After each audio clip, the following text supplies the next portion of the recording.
Warning, this podcast contains graphic language. What's going on out there, MGTOW? What's going on out there, Manosphere? You are right here, Kendall Rican Podcast. One of the craziest shit on town. Because it is what it is, man. True story, before I started the podcast and stuff like that, I haven't done any podcast, any live stream, whatever, right? And the mic wasn't working, or anything wasn't collating and stuff like that. And I thought to myself, maybe I should not do one. And then I came to my realization. I was like, yes, I should do one. It's been a long time. So no further ado, out here, gentlemen. Let's start with this motherfucking intro. Here we go, gentlemen.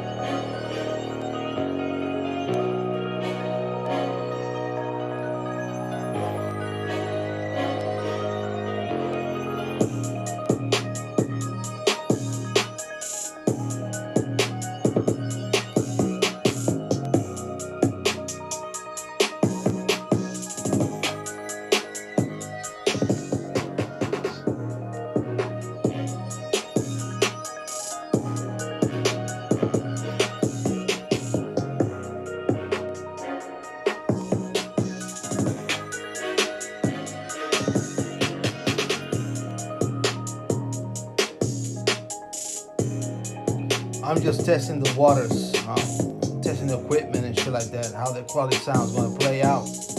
But it's irrelevant. What is relevant is taking place right here, right now, in the United States of America and the global stage.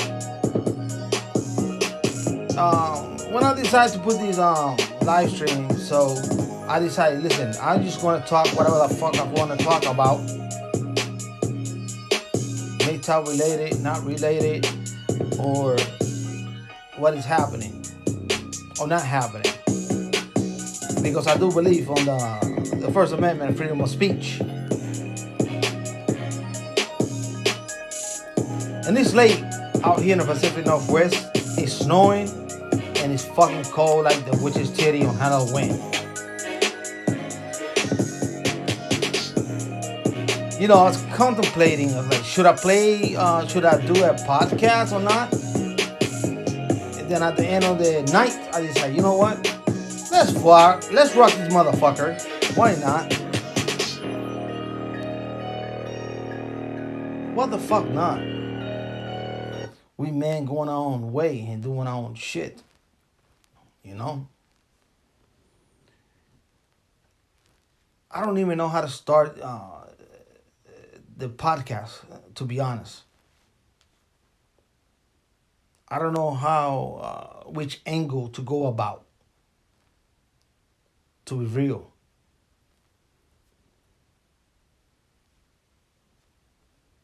All I know that I decided to open up my mouth and well, the whole fucking podcast started as a clusterfuck. The mic was not working and shit. I'm doing a headpiece, speaker, and shit. You know, but hey, as long as we out here communicating, you motherfuckers writing comments and stuff like that, yo, man, we good, fam. We good. We all good.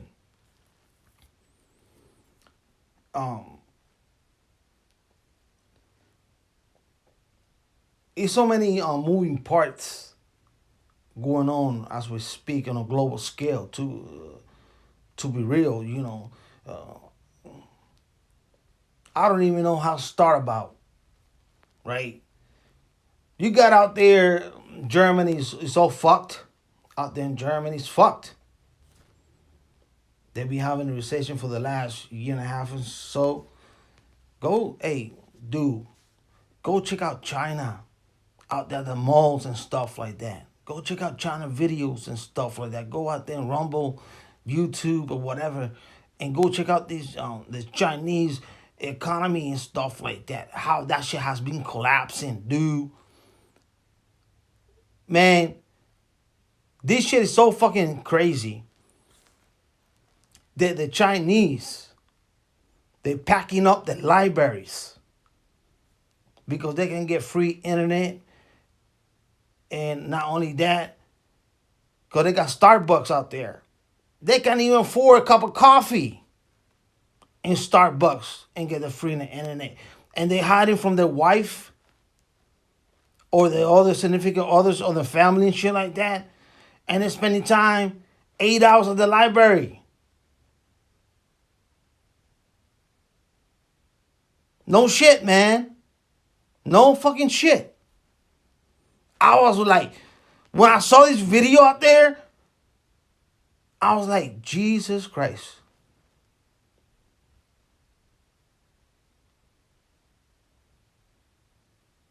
This shit is on scary times, man.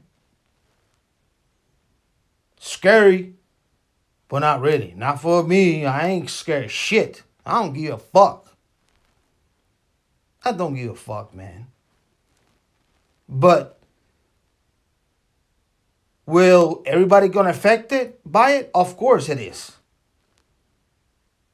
I don't give a fuck, but I do give a fuck. But I'm trying to get prepared or semi-prepared. But at the end of the day, I don't know what's gonna take place. But it stink to high heaven. And I'll tell you why it stink to high heaven. When it started this nonsense and bullshit 3 years ago out there, where it started with China and the disease spread worldwide and all this shit got shut down and all this stuff and all this money, get your money, get your stimulus package, you get this package and got that package. And at the beginning of that, I say, we're going to have to pay the piper for this shit.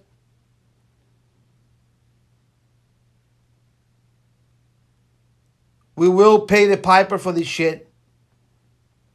And the piper is here to collect.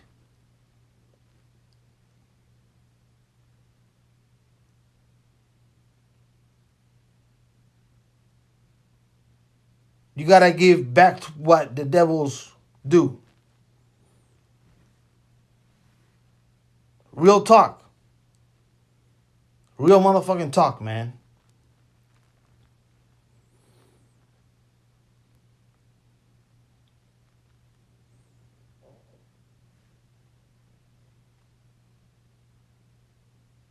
All the skanks out there making videos and shit and spending money and all kinds of stuff, that shit's gonna end.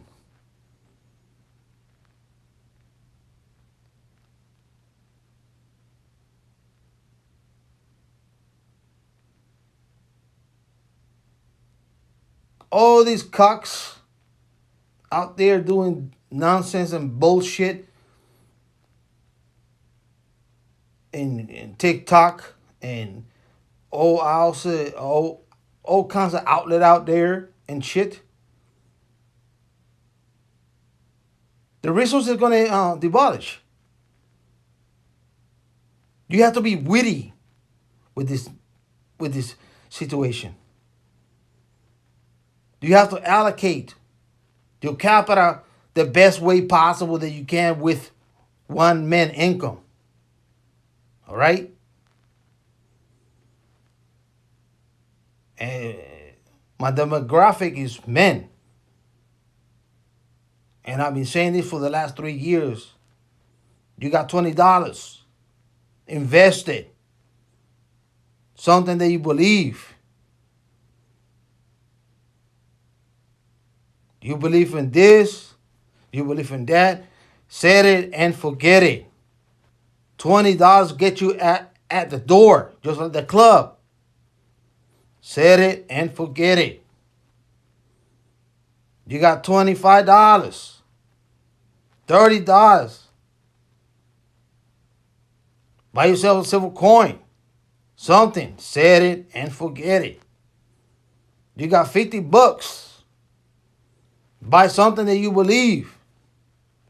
Set it and forget it. Set and forget it. And make income. The way possible that a man can make income. You know? Whatever men do out there. Each man can do their own thing. You know? That's how we roll. Men are good fixing this. Men are building this. Men are this. But not all men are. Not all men are financial wise. See,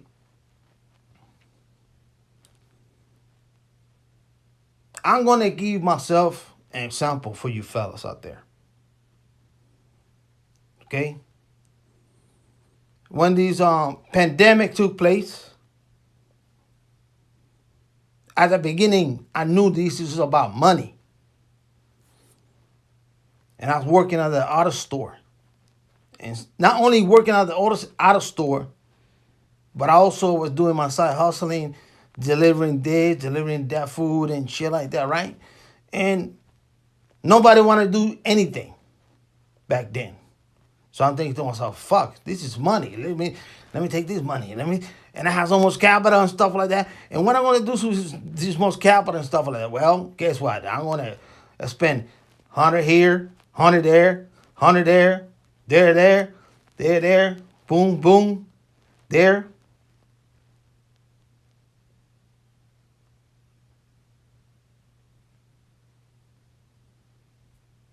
So far, so good. Bitcoin, that shit coin, S&P 500, silver mining, gold mining, like 2 years ago. This, that shit, physical silver, whatever the fuck I have, $50, $100. I say to myself, well, I'm not in debt. So might as well invest in something. Let it build up later. Who knows? Who knows, for heaven's sake?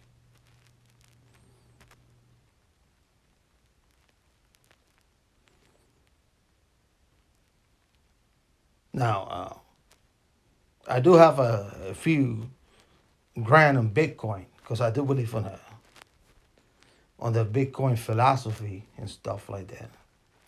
I really do.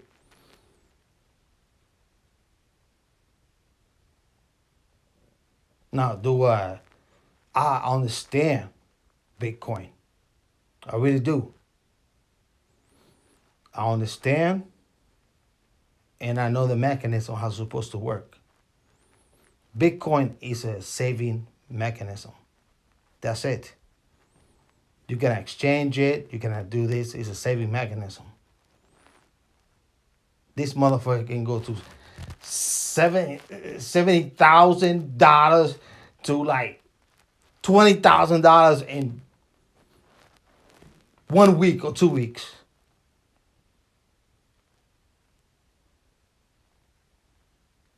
But as long as it's there, it cannot be manipulated. Like these cocksuckers out there, after they print out all this money, doing the woogie boogie bullshit and the pandemic and shit like that, and everybody got fucking free cash and PP loan and this stuff, and look at your house, locked up in your house. Here's this money, take that money and this shit. And what happened? What happened? Inflation.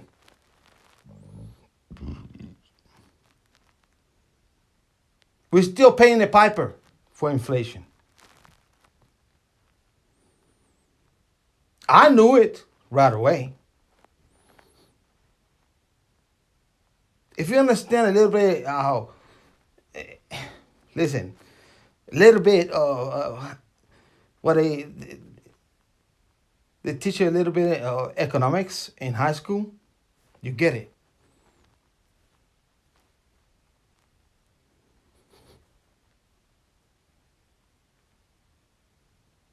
You get it? What took place?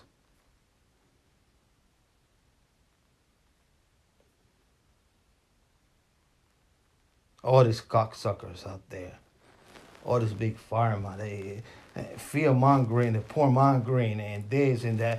And I'm looking at these motherfuckers, and it was like, get this jab and get that jab and stuff like that. And you look at this financial institution, or you look at big pharma, you look at this making billions, hand over fist.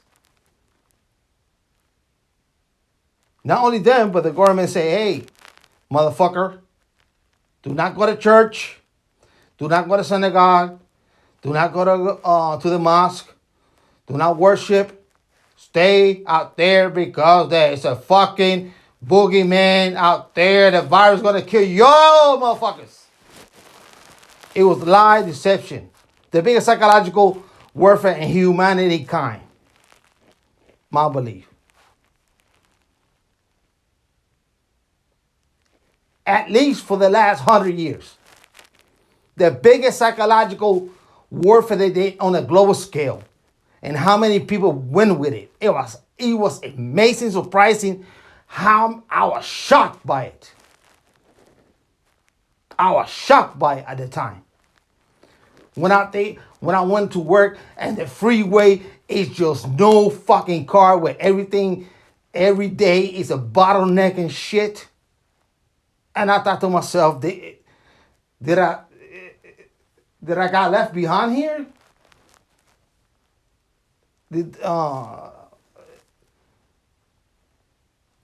How you call that in the Bible? The rapture, I'm thinking to myself, Jesus Christ, where everybody went?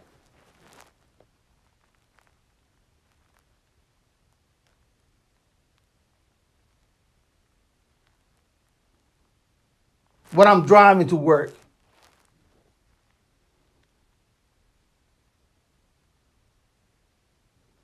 and I'm thinking to myself, and I'm driving like 3 weeks on the road, and I'm thinking like, you know what? People need to come to reality that all this shit is bullshit and nonsense. Because meanwhile, people was locked up and shit like that, and we have homeless people having a good time, smoking methamphetamine, doing all kinds of good shit, and they wasn't worried about this shit.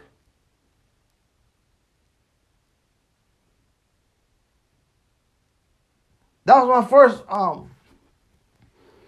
after like, they got me for the first month, right? True story. They got me in the first month with the psychological warfare in China and stuff like that, and people dropping and stuff and shit, right? But then it came to my realization, like, okay, so everybody locked up and stuff like that, but these guys out here, they are at the gas station, hanging around, doing shit, drugs, hugging, splitting blunts together and stuff like that. I'm like, you know what? All this shit is bullshit. Nonsense. Wear the mask. You motherfucker, you wear the fucking mask. You want to buy shit? You wear the mask. Motherfucker, wear the mask. They did. They fucking did.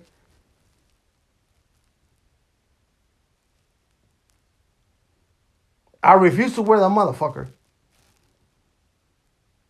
Even at work. I put the mask on my chin. I ain't wearing that shit. Fuck off. Oh, this and that. Well, do you want me to quit? Because I can quit right now. Because there's a lot of people quitting. Because the virus out there and shit. Oh, no, stay. Okay. No mask. That's it. I ain't wearing no fucking mask.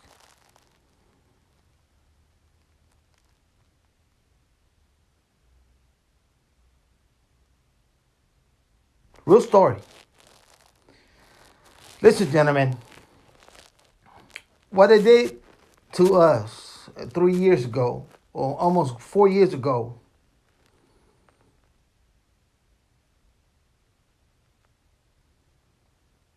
on a global scale.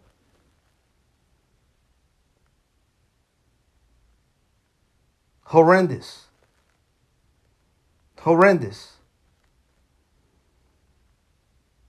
On a global scale. When I mean a global scale, they did it on a global scale from Africa to the Caribbeans to China to United States, Canada, New Zealand, whatever the fucker that fucking boogie woogie was out there.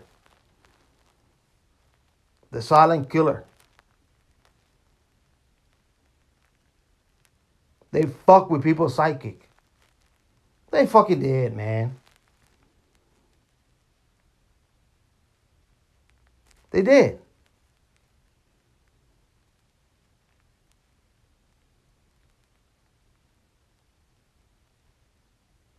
At the time, when these kabuki theater is taking place, and then a year later, 6 months later, well, actually, I got caught up really fast. Within 3-4 months, I'm like, this is all about fucking money. It's all about fucking money.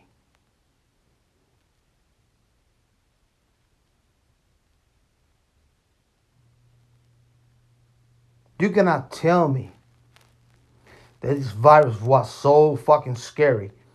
They had to shut down the whole global system.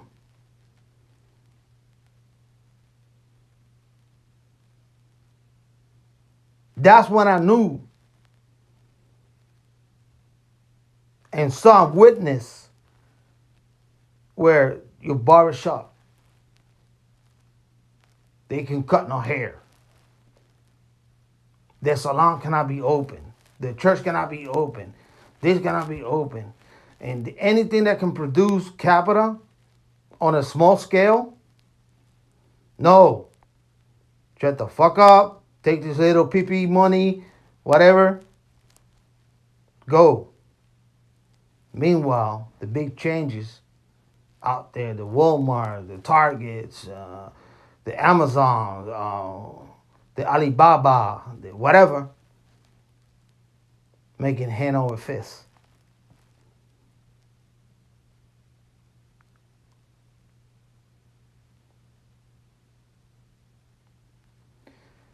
What took place in this last, I can't believe it's going to be almost 4 years. Unbelievable. Yeah, it's yeah, 24, 2024.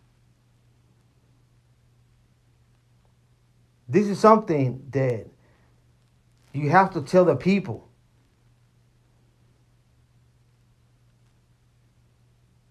Don't forget what they did.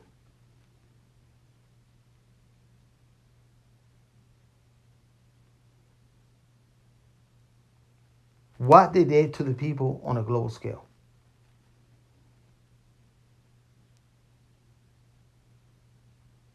And the fucked up is, the fucked up part, I will not hold my breath, but there will not be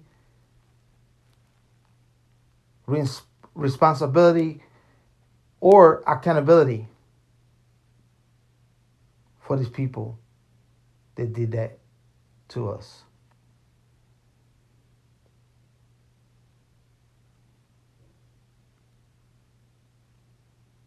I don't see Dr. Fauci locked up. I don't see nobody locked up. I don't see all these motherfuckers who own these pharma corporations locked up.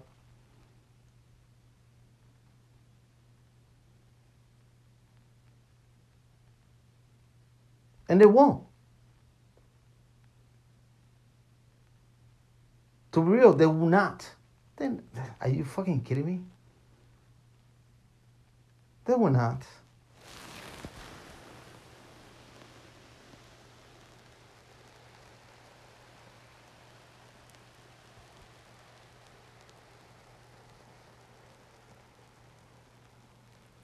Last thing I read, Dr. Fauci was out there with it. with these cocksuckers in the Congress and having these this hearing and shit like that. You see, have you seen these men profile Dr. Fauci when he started back in the 80s? Horrendous shit.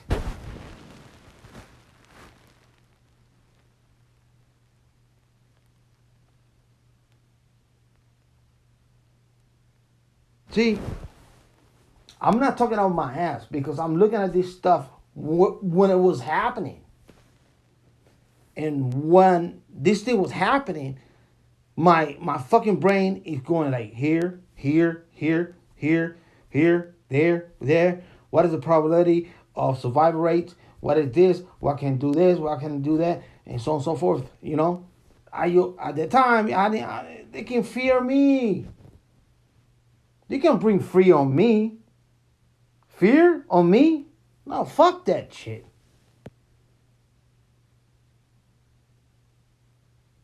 But at the time, I'm looking at this stuff like, and how they censor doctors, and how can they get say this word, and how they can censor this, and that. You can go no outlet, and you have to go on the ground to look up some information. What is this whole thing? What's it all about? And I want to talk about the whole thing with the virus.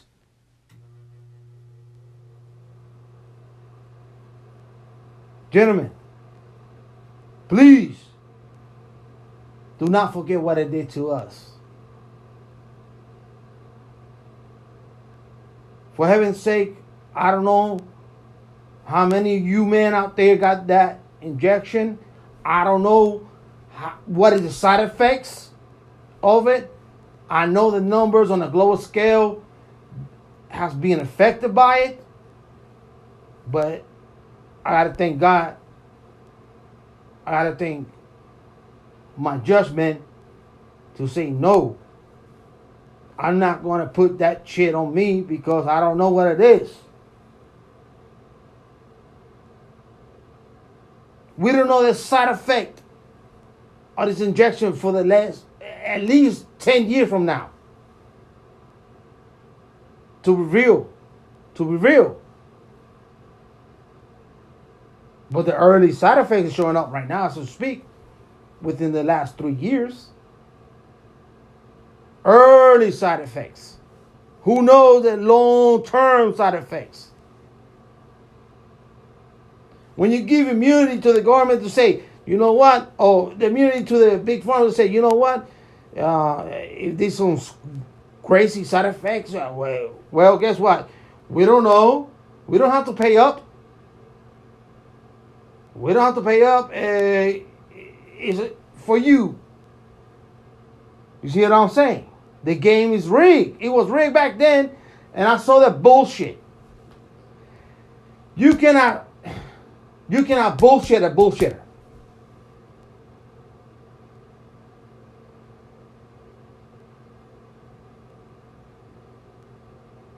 My apologies, gentlemen. I've been working too long. I'm trying to do different things. I didn't mean to put these whatever is in my head. I have to let it out. You know, it's late. I mean, on the grind, and doing my own thing. You know, and shit like that. I'm right here on this nice, peaceful room that I decorated myself. The equipment, the mic wasn't working and shit like that. But it is what it is, you know. It is what it is.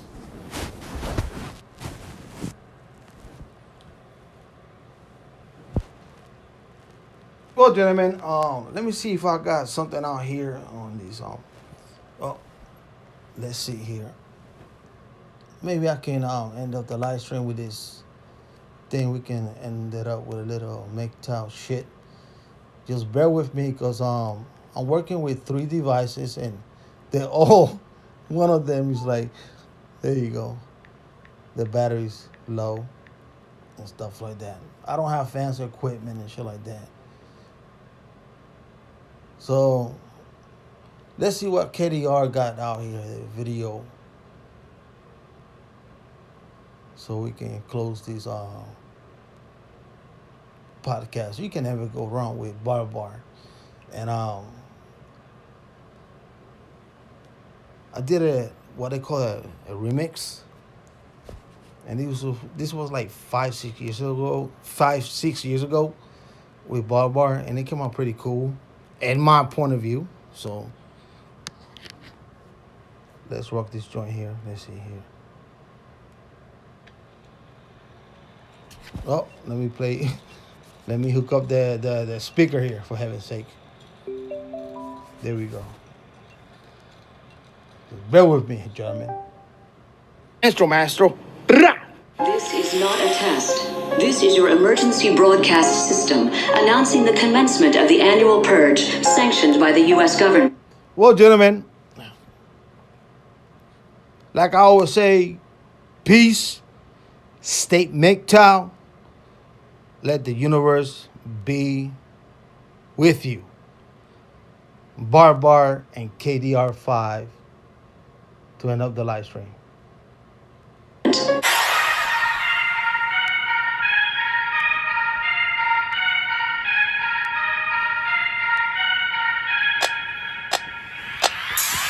I find it ironic that the tool of feminism and the feminists that employ it is by far the most odious form of oppression, not just for men, but for women as well. Now, don't get me wrong.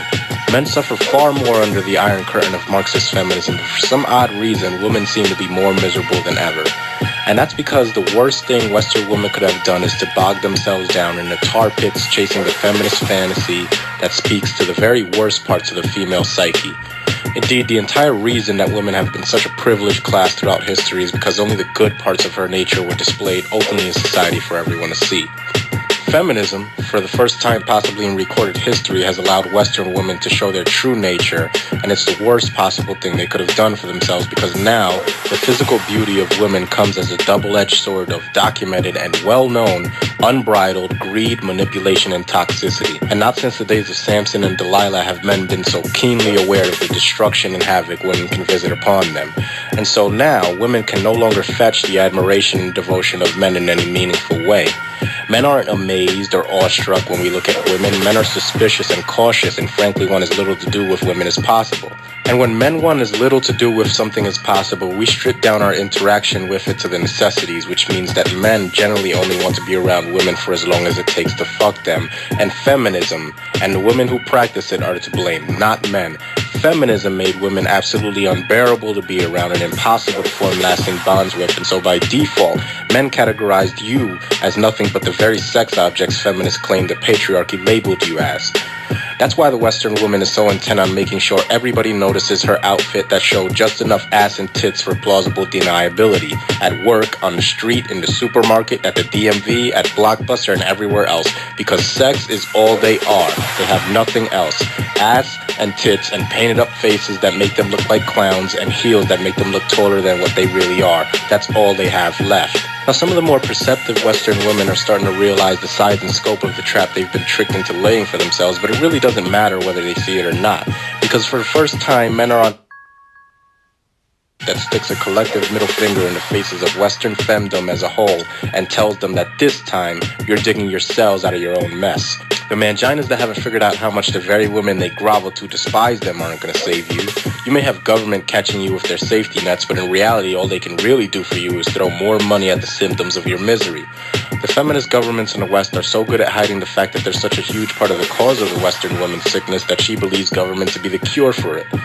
The Western skank isn't going to be saved by the hordes of doctors scripting her more antidepressants than ever, and she isn't going to be saved by going to church and expecting men to believe that that makes them somehow cleanse of the stench of the long list of men in her past. God may forgive your degeneracy, but men still know what you are, what you've done, and more importantly, who you've done, so you'll have to excuse us if we really aren't in the mood to accommodate reformed whores that want to be housewives. But even more than that, men don't even want housewives anymore. Because after a half-century of feminism, the only real result I can see is that women have lost their luster and retain only a fraction of the appeal they held in the days of fabricated oppression and patriarchy. And the worst part for them is that the fraction of appeal they've managed to hold on to, i.e. their pussies, depreciates in value with age and with use by other men.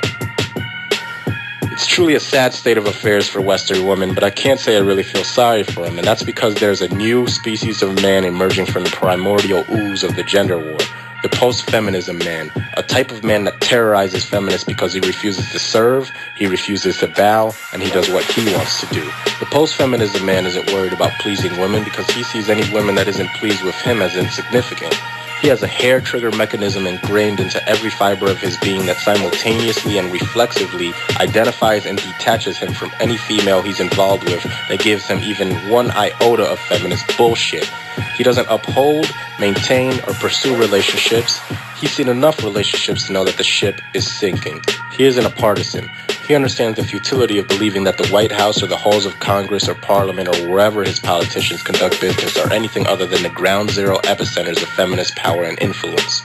The post-feminism man is a nice guy, thug, a bad boy, or an educated man, or whatever. He isn't concerned with providing for or banging child support-obsessed baby mamas, and he recognizes these two groups of men as nothing more than two warring factions of men grandstanding and vying for access to used-up pussy. He's not a race, he's not a sperm donor, he's not an ATM machine, or anything else. The only thing that the post-feminism man irrefutably is and will be is what he's always been. Just a man, ready and willing and fully equipped to withstand and confront Marxist feminism on all of its fronts.